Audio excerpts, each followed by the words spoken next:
are you guys? Hello.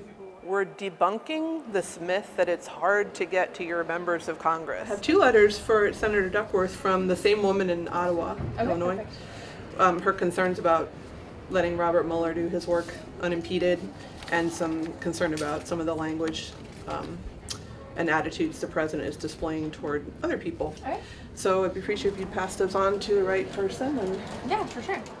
I think if you live in Nebraska or you live in Florida or you live in Illinois, you may not understand that any one of us could walk into any of these buildings and go see any member of Congress.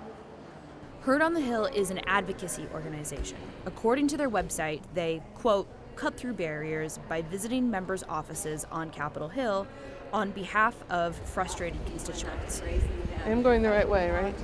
524. If Senator X is not voting the way constituent Y wants them to be, and they can't get through in the customary ways, like call them on the phone, visit their state office, I and Heard on the Hill can provide them a third way.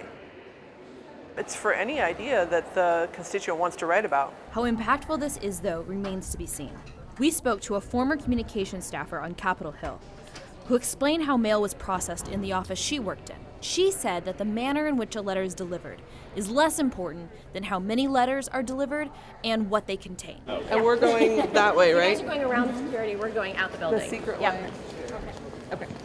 Heard on the Hill has been delivering letters since February, but they are only now beginning to compile data on their efforts.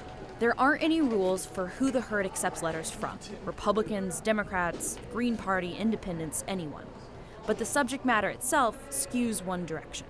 I've got 3 here for the senator today that specifically address President Trump's tax returns. Okay. And the fact that the lack of transparency is of particular concern and it really interferes with our ability to know what his foreign interests are when we haven't seen those documents. Okay. They would also like to hear back from the senator and look forward to hearing his response. We're an unapologetically progressive organization. So my priority is going to be serving as a voice for my fellow progressives. So I asked Amy if they would think about delivering a letter from a Republican in Alaska who was angry that Senator Murkowski voted against the ACA repeal. If they want to reach out to a progressive organization that is pushing on Senator Murkowski to vote against repeal and replace,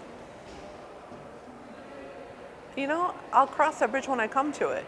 There are conservative groups leaning on Senator Murkowski. They're not called Heard on the Hill, but that's who they would probably be more likely to form an alliance with than with my progressive group. Awesome. Thank you guys so Thank you very much. Take care.